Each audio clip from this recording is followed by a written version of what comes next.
So dear students, previous class நம்ம chemistryல நம்ம stoichiometric balanced reactions problems பார்த்தோம். So next topic என்ன அப்படின்னு பார்த்தீங்கன்னா limiting reagents. இந்த limiting reagents skip பண்ணிட்டு so நம்ம இப்போ என்ன பார்க்க போறோம்னாக்கா redox reactions. ஓகேவா? So limiting reagents next class பார்க்கலாம். So redox reactions means ஒரு chemical reactionல ஆக்சிடேஷனும் நடந்திருக்கும் ரிடக்ஷனும் நடந்திருக்கும். ஓகேங்களா? தட் இஸ் என்னன்னாக்கா ரிடாக்ஸ் ரியாக்ஷன்ஸ். ஓகேவா? ஸோ ரிடாக்ஸ் ரியாக்ஷன் தனித்தனியாகவும் நம்ம படிக்கலாம். ரிடக்ஷன்னா தனியாக படிக்கலாம், ஆக்சிடேஷன்னா தனியாக படிக்கலாம். ரிடக்ஷன்னா என்னன்னாக்கா addition of hydrogen, removal of oxygen. ஓகேவா? தட் இஸ் என்னன்னாக்கா ரிடக்ஷன். ஓகேவா? ஆக்சிடேஷன்னா அப்படியே அதுக்கு opposite addition of oxygen, removal of hydrogen. So previous year படிச்சிருப்போம். ஓகேவா? ஸோ நம்ம சின்ன கிளாஸில் மிஸ்லாம் நமக்கு எக்ஸாம்பிளுக்கு சொல்லியிருப்பாங்க. என்ன அப்படின்னா நம்ம ஆப்பிள் இருக்குது, பிரிஞ்சால் இதெல்லாம் பார்த்தீங்கன்னா நம்ம கட் பண்ணி வச்சிட்டோம்னு வச்சுக்கோங்களேன். After sometimes that is a changes into brown colour. So ஏன் அந்த மாதிரி ப்ரௌன் கலரில் சேஞ்ச் ஆகுது அப்படின்னு பார்த்தீங்கன்னா இட்ஸ் ஆக்சிடேஷன். அங்கே என்ன நடந்திருக்கு அப்படின்னாக்கா ஆக்சிடேஷன் வந்து அண்டர்கோ ஆயிருக்கு. ஓகேவா? எப்படி மிஸ் ஆக்சிடேஷன் நடந்திருக்கு அப்படின்னாக்கா ஸோ தட் இஸ் நம்ம apple condense malic acid. So that malic acid undergoes oxidation. ஓகேவா? ஏரில் இருக்க ஆக்சிஜன் கூட என்ன பண்ணாக்கா ரியாக்ட் ஆகிட்டு ஆக்சிடேஷனுக்கு அண்டர்கோ ஆயிருக்கும். அதே போல் தான் பிரிஞ்சால் condense ascorbic acid. That ascorbic acid so reacts with the air oxygen to form நமக்கு some type of a product, acid product, alcoholic product வந்து ஃபார்ம் பண்ணும்.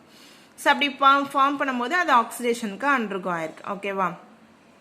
ஸோ அப்போ ஆக்சிடேஷனுக்கு இதெல்லாமே நம்ம எக்ஸாம்பிளுக்கு படிச்சிருப்போம். ஸோ நிறைய அதே போல் படிக்கலாம். நம்மளுக்கு வந்துட்டு rusting of iron, that is also one of the important oxidation reactions. Then burning of LPG, so உங்களுக்கு ப்ரொவைட் பண்ணியிருக்காங்க பாருங்க. So this is then that is a physiological example அப்படின்னு பார்த்தீங்கன்னா oxidation of carbohydrates, lipids into carbon dioxide and water to produce energy in the living organism. So in our living organismல பார்த்தீங்கன்னா கார்போஹைட்ரேட்ஸும் லிப்பிட்ஸும் oxidation ஆச்சுன்னா நமக்கு என்ன produce பண்ணும் அப்படின்னு 1 மார்க்கில் கூட கேட்பாங்க. Carbon di oxide and water. ஓகேவா?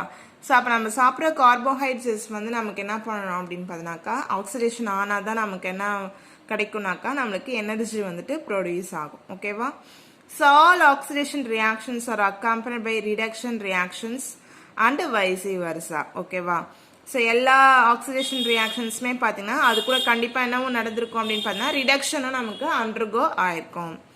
Such reactions are call redox reactions. As per the classical concept, 2 கான்செப்டில் படிப்போம்ப்பா. ஒன்று வந்து கிளாசிக்கல் கான்செப்ட், இன்னொன்று எலக்ட்ரானிக் கான்செப்ட். ஓகேவா? கிளாசிக்கல் கான்செப்ட்னா நம்ம நார்மலாக டெஃபைன் பண்ணுறோம்ல addition of hydrogen or removal of oxygen, that is called என்னன்னாக்கா reduction. Addition of oxygen, removal of hydrogen, that is called oxidation. That is நமக்கு என்னன்னாக்கா நமக்கு classical concept. So அப்போ define oxidation and reduction by classical concept அப்படின்னு கேட்டாங்கன்னா addition of oxidation topic கொடுத்துட்டு நீங்கள் இப்போ கிளாஸ் நோட்ஸில் ஃபாலோ பண்ணியிருக்கணும். கிளாஸ் நோட்ஸில் இருந்துட்டு எப்படி ஃபாலோ பண்ணியிருக்கணும்னாக்கா oxidation put the topic of oxidation classical concept அப்படின்னு போட்டுட்டு addition of oxygen or removal of hydrogen is called oxidation. அப்படியே இன்னொரு டாபிக் ரிடக்ஷன் போட்டு addition of hydrogen or removal of oxygen is called reduction அப்படின்னு சொல்லிட்டு நீங்கள் கொடுத்துருக்கணும். ஓகேவா? So do you know next class பார்க்கலாம். So next consider the following 2 reactions. So இப்போ எக்ஸாம்பிள் ஆக்சிடேஷனுக்கும் ரிடக்ஷனுக்கும். ஸோ ஃபர்ஸ்ட் நான் டாபிக் போட சொன்னேன் ஆக்சிடேஷன் போட்டு எலக்ட்ரானிக் கிளாசிக்கல் கான்செப்ட்னு போட்டு நம்ம ஆக்சிடேஷனுக்கு டெஃபினேஷன், தென் ரிடக்ஷனுக்கு definition. Next example reaction 1 iron reacts with oxygen to form iron oxide. ஓகேவா? ரியாக்ஷன் 2ல hydrogen sulphide reacts with chlorine to form hydrochloric acid and sulphur. So இந்த ரியாக்ஷனை கன்சிடர் பண்ணிங்கன்னா இந்த அயன் கூட போய் என்ன சேர்ந்துருக்குன்னா ஓ போய் ஆட் ஆயிருக்கு. அப்போ இங்கே இடத்துல என்ன பண்ணால் அடிஷன் ஆஃப் ஆக்சிஜன் ஒரு ப்ராக்கெட்டில் எழுதிக்கோங்க இங்கே. ஓகேவா? ஸோ இங்கே பார்த்தீங்கன்னா H2S இருக்குது ஹைட்ரஜன் சல்ஃபைட். இந்த H2 இந்த சிஎலை எடுத்துக்கிட்டு வெளியில் போயிடுச்சு HCl. அப்போ நமக்கு இங்கே வந்து என்னென்னா ரிமூவல் ஆஃப் ஹைட்ரஜன் ப்ராக்கெட்டில் என்ன எழுதுனாக்கா ரிமூவல் ஆஃப் ஹைட்ரஜன். ஸோ இதை வந்து நீங்கள் வந்து எக்ஸாம்பிளுக்கு எழுதிக்க வேண்டியதான். ஓகேவா? So both these reactions are oxidation reactions as per the classical concept. இது வந்து என்னென்னா ரெண்டுமே ஆக்சிடேஷன் ரியாக்ஷன் தான். ஓகேவா? ஸோ அப்போ என்ன பண்ணணும், ஆக்சிடேஷன் டெஃபினேஷன் எழுதிட்டு கீழே வந்து இந்த எக்ஸாம்பிளை எழுதணும். In the first reaction which is responsible for the rusting of iron, இது வந்து rusting of ironக்கு எக்ஸாம்பிள். ஆக்சிஜன் எங்கே போய் ஆட் ஆயிருக்குன்னா மெட்டலில் போய் ஆட் ஆயிருக்கு. இந்த செகண்ட் ரியாக்ஷன் வந்து பார்த்தீங்கன்னா ஹைட்ரஜன் வந்து ரிமூவ் ஆயிருக்கு. ஸோ நம்மளுக்கு ஹைட்ரஜன் சல்ஃபைடில் இருந்து. ஸோ அப்போ நம்ம வந்துட்டு எது வந்துட்டு நமக்கு ரெடியூஸ் ஆயிருக்கு அப்படின்றத பார்த்துக்கணும். So next consider the following two reactions in which the removal of oxygen and addition of hydrogen takes place respectively. So these reactions are called reduction reactions as per the classical concept. ஓகேவா? So இப்போ வந்து நம்ம ஆக்சிடேஷனுக்கு பார்த்துட்டோம் example. இப்போ வந்து எதுக்கு பார்க்க போகிறோம் அப்படின்னாக்கா நம்மளுக்கு ரிடக்ஷனுக்கு பார்க்க போகிறோம். ஸோ வந்து இங்கே copper oxide reacts with a carbon to form என்ன ஃபார்ம் ஆயிருக்குனாக்கா காப்பர், தென் கார்பன் மோனாக்சைடு. அப்போ இங்கே CuO-லேருந்து ஓ வந்து வெளியில் போயிருக்கு. அப்போ ரிமூவல் ஆஃப் ஆக்சிஜன். ஓகேங்களா? ஸோ அப்போ ரிடக்ஷன் டெஃபினேஷன் எழுதி கீழே வந்து எக்ஸாம்பிள் எழுதணும். அதே போல் sulphur reacts with hydrogen to form hydrogen sulphide. அப்போ இங்கே போய் என்ன பண்ணியிருக்குன்னா ஆட் ஆயிருக்கு ஹைட்ரஜன். இப்போ addition of hydrogen to sulphur, that is நமக்கு அப்போ இந்த ரெண்டு ரியாக்ஷனும் ரிடக்ஷனுக்கு, இந்த ரெண்டு ரியாக்ஷன் ஆக்சிடேஷனுக்கு எக்ஸாம்பிள் கொடுத்துடணும். ஸோ இது வந்து கிளாசிக்கல் கான்செப்டில் நம்ம படிக்கிறது.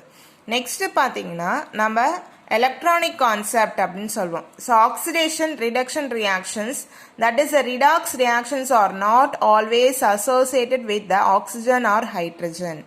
ஓகேவா? ஆக்சிஜன் ஹைட்ரஜனை வச்சு மட்டும் நம்ம ஆக்சிடேஷன் ரியாக்ஷன் படிக்கல.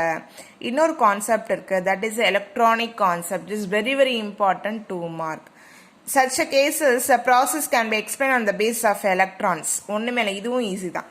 ஒன்றும் இல்லை, the reaction involving loss of electrons. ஒரு ரியாக்ஷனில் எலக்ட்ரான் வந்து லாஸ் ஆயிருந்துச்சுன்னா அது வந்து ஆக்சிடேஷன், எலக்ட்ரான் வந்து கெயின் ஆயிருந்துச்சுனாக்கா ரிடக்ஷன்.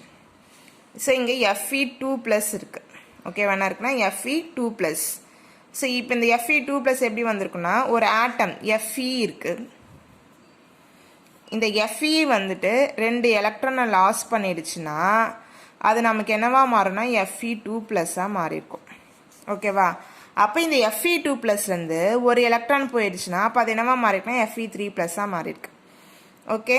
ஸோ அப்போ லாஸ் ஆஃப் எலக்ட்ரானாக இருந்திருக்கு. இது ரெண்டுமே லாஸ் ஆஃப் எலக்ட்ரான். ஓகேவா? ஸோ அப்போ லாஸ் ஆஃப் எலக்ட்ரான்னா அது என்னன்னாக்கா ஆக்சிடேஷன். நீங்கள் அப்போ வந்துட்டு எழுதணும், loss of electron means the reaction loss of electron is termed as oxidation அப்படின்னு எழுதி இந்த எக்ஸாம்பிள் ரெண்டுத்தையும் எழுதணும். நெக்ஸ்ட்டு காப்பர் 2+, 2 எலக்ட்ரானை கெயின் பண்ணிடுச்சு. அப்போ இங்கே 2 எலக்ட்ரான் குறைவாக இருந்துச்சுன்னா தான் ப்ளஸில் இருக்கும். 2 எலக்ட்ரான் போய் ஆட் ஆகிடுச்சா 2 எலக்ட்ரான்ஸ், அப்போ அது என்னவா மாறிடுச்சுன்னா காப்பராக மாறிடுச்சு. ஸோ இங்கே கெயின் ஆஃப் எலக்ட்ரான்ஸ் நடந்திருக்கு. அப்போ இது வந்து gain of electron reduction. So இது வந்து ரிடக்ஷனுக்கான எக்ஸாம்பிள். ஓகேவா? ஸோ நெக்ஸ்ட் கிளாஸ் இது வரைக்கும் நம்ம ப்ரீவியஸ் இயர் படித்ததே தான் படிச்சிருக்கோம், எக்ஸாம்பிள்ஸ் எல்லாமே டெஃபினேஷன்ஸ்லாம்.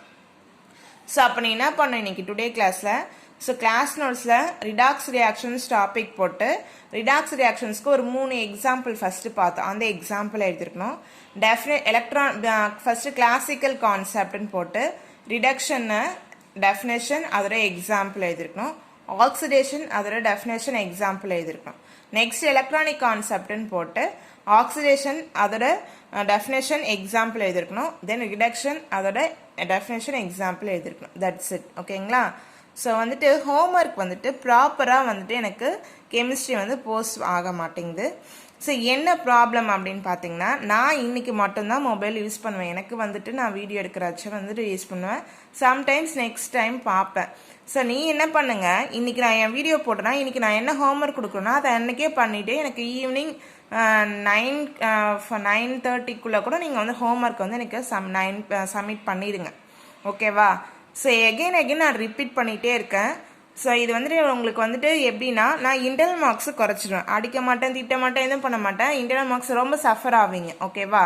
ஸோ அதனால் ஹியர் ஆஃப்டர் ஸோ ஒழுங்காக ரெகுலராக நீங்கள் வந்து ஹோம்ஒர்க் வந்து ஃபாலோ பண்ணிக்கோங்க. கிளாஸ் நோட்ஸ்னால் தனியாக கிளாஸ் நோட்ஸுன்னு சொல்லி எனக்கு போஸ்ட் பண்ணியிருக்கணும். அதே போல் டெஸ்ட்டுன்னு சொல்லி போஸ்ட் பண்ணியிருக்கணும். டெஸ்ட் எழுதிட்டு நீனே கரெக்ஷன் பண்ணி get the sign from your parents sign வாங்கிட்டு எனக்கு அனுப்பி விடுங்க. ஓகேவா? ஸோ டுடே பார்ப்பேன் நான்.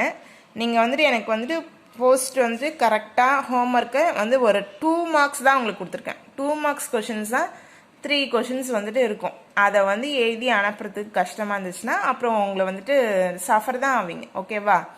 So maintain the homework regularly. ஓகேவா? Thank you children's.